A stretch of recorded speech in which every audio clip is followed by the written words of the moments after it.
Deer বিয়াস আসসালামু আলাইকুম। মাছ চাষি ভাই বন্ধুরা, আশা করছি সকলেই ভালো ও সুস্থ আছেন। তো বরাবর মতো আপনাদের মাঝে হাইব্রিড মাগুর মাছের নতুন আরেকটি ভিডিও নিয়ে হাজির হলাম। আজকের ভিডিওতে হাইব্রিড মাগুর মাছ পুকুরের চাষ নিয়ে কিছু গুরুত্বপূর্ণ আলোচনা করব। অবশ্যই ভিডিওটি ফুল দেখার অনুরোধ রইল। তো ভিউয়ার্স, আপনারা স্ক্রিনে যে মাছটি দেখতে পাচ্ছেন এটি কিন্তু বড় সাইজের অরিজিনাল চকলেট কালার হাইব্রিড মাগুর মাছের পোনা। তো ভিউয়ার্স, আপনারা স্ক্রিনে যে মাছটি দেখতে পাচ্ছেন এটি কিন্তু বড় সাইজের চকলেট কালার অরিজিনাল হাইব্রিড মাগুর মাছের পোনা।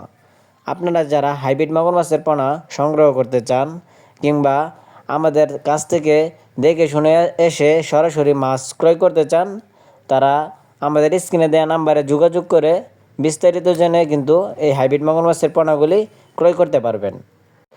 আমাদের কাছ থেকে আপনারা শতভাগ গ্যারান্টি সহকারে মাগুর মাছের পোনা ক্রয় করতে পারবেন। তো ভিউয়ার্স, আপনারা স্ক্রিনে যে মাছটি দেখতে পাচ্ছেন এটি কিন্তু পুরো 6 ইঞ্চি সাইজের হাইব্রিড মাগুর মাছের পোনা। এই পোনাগুলি আপনারা 3 মাস চাষ করেই বাজারজাত করে দিতে পারবেন খুবই সহজেই। এই হাইব্রিড মাগুর মাছের পোনাগুলি রাক্ষসীয় জাতীয় মাগুর মাছের পোনা। এরা যে কোনো খাদ্য খেয়ে বড় হয়ে থাকে।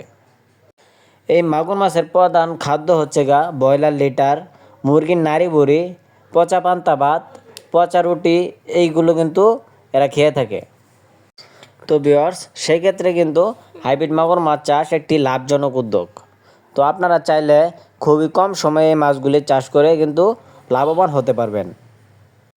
এই হাইব্রিড মাগুর মাছের পোনাগুলি আপনারা 2.5 থেকে 3 মাস চাষ করেই বাজারজাত করতে পারবেন। এদের এক একটার ওজন আসবে 1 কেজি প্লাস। তো আপনারা আমার হাতে দেখতে পাচ্ছেন কত সুন্দর কালার হাইব্রিড মাগুর মাছের পোনা। এই হাইব্রিড মাগুর মাছের পোনাগুলি চাষ করতে হলে কিন্তু আপনার পুকুর প্রস্তুত করার কোনো প্রয়োজন হয় না। এই হাইব্রিড মাগুর মাছের পোনাগুলি আপনারা যে কোনো নোংরা আবর্জনা পুকুরে চাষাবাদ করতে পারবেন।